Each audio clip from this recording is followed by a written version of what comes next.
नमस्कार साथियों, आपके अपने YouTube चैनल पर आप सभी का स्वागत है। आज की करंट अफेयर की महत्वपूर्ण सीरीज को आगे बढ़ाते हुए वीडियो शुरू करते हैं। राष्ट्रपति द्रौपदी मुर्मू मॉरिशस के राष्ट्रीय दिवस समारोह के में मुख्य अतिथि के रूप में शामिल हुए। पूरी जानकारी देखते हैं क्या है। राष्ट्रपति द्रौपदी मुर्मू मॉरिशस के राष्ट्रीय दिवस समारोह में मुख्य अतिथि के रूप में शामिल हुई। यह कार्यक्रम मॉरिशस के चैम्प डे मार्च में आयोजित किया गया था। इस अवसर पर मॉरिशस के राष्ट्रपति पृथ्वीराज सिंह रूपोन, मॉरिशस के प्रधानमंत्री प्रविंद कुमार जुगनाथ और अनेक गणमान्य व्यक्ति उपस्थित थे। वर्ष 1968 में 12 मार्च के दिन ही मॉरिशस में ब्रिटिश ध्वज यूनियन जैक को उतारकर चैम्प डे मार्च में पहली बार मॉरिशस का ध्वज फहराया गया था। यह समारोह British governor sir John Shaw Rennie और मॉरिशस के पहले प्रधानमंत्री sir Seewoosagur Ramgoolam की उपस्थिति में हुआ था। आगे देखते हैं क्या जानकारी। राष्ट्रपति द्रौपदी मुर्मू ने समान नागरिक संहिता उत्तराखंड विधेयक 2024 को मंजूरी दी। राष्ट्रपति द्रौपदी मुर्मू ने उत्तराखंड विधानसभा से पारित समान नागरिक संहिता विधेयक यूसीसी को मंजूरी दे दी है। इस विधेयक के लागू होने के साथ ही उत्तराखंड आजादी के बाद यूसीसी लागू करने वाला देश का पहला राज्य बन गया है। तो यूसीसी लागू करने वाला देश का पहला राज्य कौन सा बन गया है? उत्तराखंड, आजादी के बाद। एक सोशल मीडिया संदेश में मुख्यमंत्री पुष्कर सिंह धामी ने यूसीसी विधेयक को राष्ट्रपति से मंजूरी मिलने पर खुशी जाहिर करते हुए कहा कि प्रदेशवासियों के लिए गौरव का क्षण है। यूसीसी के कानून बनने से प्रदेश में भरण पोषण, गोद लेने, उत्तराधिकार, विवाह विच्छेद जैसे मामलों में भेदभाव न करते हुए सभी को बराबरी का अधिकार मिलेगा। प्रधानमंत्री नरेंद्र मोदी ने प्रधानमंत्री सामाजिक उत्थान और रोजगार आधारित जन कल्याण पीएम सूरज राष्ट्रीय पोर्टल लॉन्च किया। प्रधानमंत्री नरेंद्र मोदी ने प्रधानमंत्री सामाजिक उत्थान और रोजगार आधारित जन कल्याण पीएम सूरज राष्ट्रीय पोर्टल लॉन्च किया और वंचित समुदाय के 1 लाख उद्यमियों के लिए ऋण सहायता को मंजूरी दी।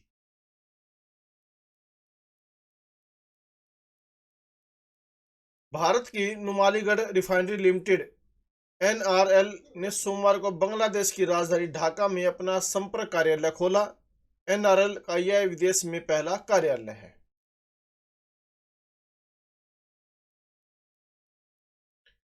छत्तीसगढ़ मुख्यमंत्री विष्णुदेव साय ने बालोद में 24,72,000 से अधिक किसानों के बैंक खातों में आदान सहायता राशि का अंतरण किया।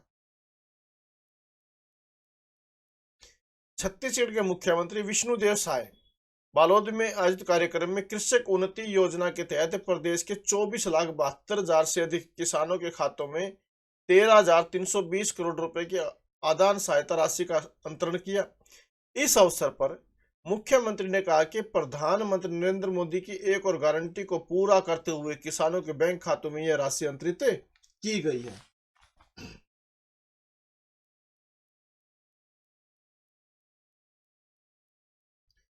गृह मंत्रालय ने 17 सितंबर का दिन हैदराबाद स्वाधीनता दिवस के रूप में अधिसूचित किया। गृह मंत्रालय ने 17 सितंबर का दिन हैदराबाद स्वाधीनता दिवस के रूप में अधिसूचित किया है। मंत्रालय ने आधिकारिक अधिसूचना जारी करते हुए कहा कि यह निर्णय हैदराबाद की स्वाधीनता संघर्ष में शहीदों की याद और युवाओं में देश प्रेम का भाव उत्प्रेरित करने के लिए किया गया। 15 अगस्त 1947 को भारत की आजादी के 13 महीनों बाद हैदराबाद को 17 सितंबर 1948 को निजाम के शासन से मुक्ति मिली थी। गृह मंत्रालय ने कहा कि 17 सितंबर को हैदराबाद स्वतंत्रता दिवस की मांग लंबे समय से क्षेत्र के लोगों द्वारा की जा रही थी।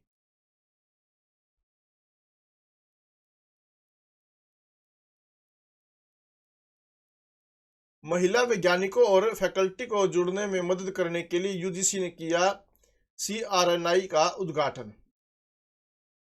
विश्वविद्यालय अनुदान आयोग यूजीसी के सूचना और पुस्तकालय नेटवर्क केंद्र ने एक अभूतपूर्व पहल का अनावरण किया है, जिसे सी रिसर्च नेटवर्क इन इंडिया के रूप में जाना जाता है। इस पहल का उद्देश्य महिला वैज्ञानिकों का समान प्रतिनिधित्व सुनिश्चित करके विज्ञान के क्षेत्र में लैंगिक असमानता को दूर करना है।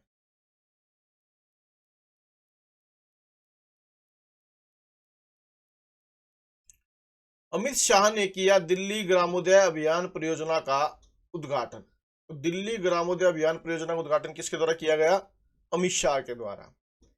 केंद्रीय गृह मंत्री अमित शाह ने दिल्ली ग्रामोदय अभियान के तहत 41 गांव में पाइप्ड नेचुरल गैस पीएनजी सुविधाओं की शुरुआत और 178 गांव में विभिन्न विकास परियोजनाओं का उद्घाटन किया।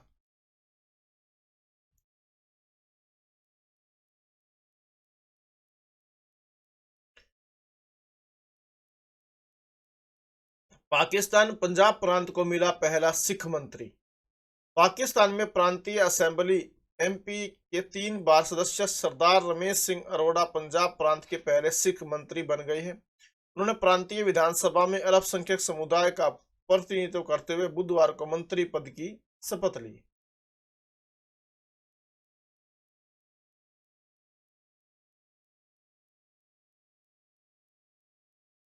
दिल्ली हवाई अड्डे को लगातार छठे वर्ष एशिया प्रांत क्षेत्र में एशियाई एएसक्यू के सर्वश्रेष्ठ हवाई अड्डे का खिताब। महाराष्ट्र मंत्रिमंडल ने अहमदनगर जिले का नाम बदलकर अहिल्यानगर करने को स्वीकृति दी।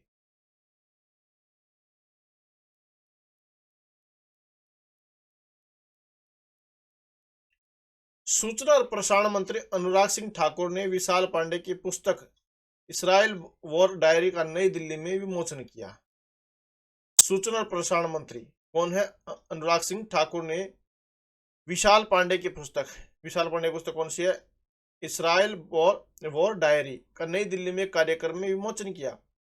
इस अवसर पर उन्होंने कहा कि हर देश को युद्ध से बचना चाहिए। युद्ध कोई समाधान नहीं है, बल्कि इसका समाधान केवल संवाद है।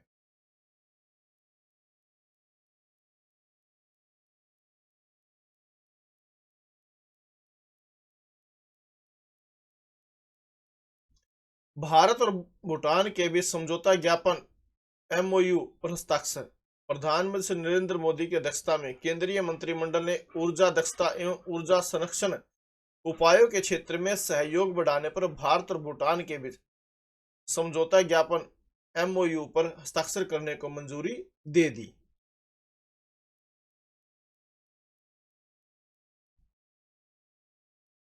केंद्रीय सूचना और प्रसारण मंत्री श्री अनुराग ठाकुर ने प्रसार भारती प्रसारण और प्रसार के लिए साझा दृश्य सर्वे पीवी शब्द का शुभारंभ किया।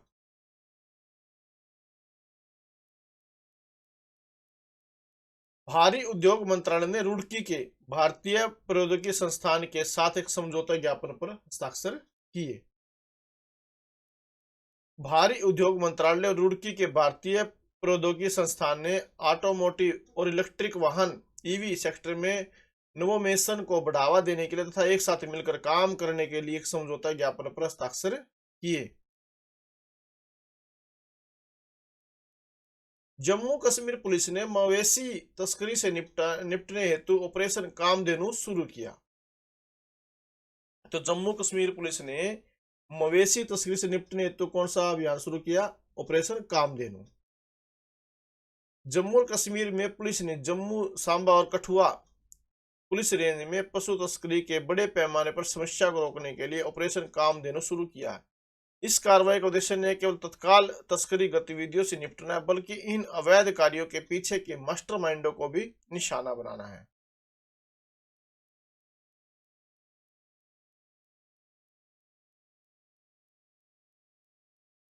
बिग बैंग बूम सोल्यूशंस एक घरेलू आईईडीएक्स रक्षा उत्कृष्टता के लिए नवाचार स्टार्टअप ने अपनी अत्याधुनिक एंटी ड्रोन तकनीक के लिए 200 करोड़ रुपए से अधिक का बड़ा ऑर्डर हासिल किया है।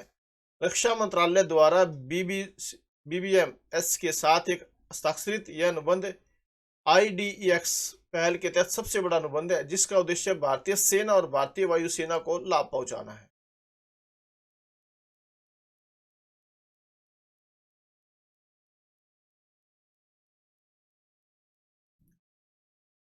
इंडसइंड बैंक ने लॉन्च किया पहला all in one payment variable. IndusInd bank ने अपने कॉन्टैक्टलेस पेमेंट वेरिएबल्स इंडस पेवियर के लॉन्च की घोषणा की है, जो विशेष रूप से मास्टर कार्ड पर डेबिट और क्रेडिट कार्ड दोनों के लिए भारत का पहला ऑल इन वन टोकनाइजेबल वेरिएबल है, जिसे जल्द ही अन्य कार्ड नेटवर्क तक बढ़ाया जाएगा। इंडस पेवियर यूजर्स को चिप अनेबल्ड पहनने योग्य डिवाइस पर आसानी से अपने इंडसइंड बैंक क्रेडिट या डेबिट कार्ड को टोकन करने की अनुमति देकर पेमेंट एक्सपीरियंस में क्रांतिकारी बदलाव लाने के लिए तैयार है। यह दुनिया भर में किसी भी contactless point of sale POS terminal पर तेज और secure tap and pay transaction की सुविधा प्रदान करेगा, जिससे खरीदारी के लिए फिजिकल कार्ड या पेमेंट ऐप की आवश्यकता समाप्त हो जाएगी। तो ये थे आज के करंट अफेयर के महत्वपूर्ण क्वेश्चंस। अगर आपको वीडियो पसंद आए तो प्लीज वीडियो को लाइक जरूर करें, अधिक से अधिक शेयर करें और चैनल सब्सक्राइब जरूर करें। Thank you very much.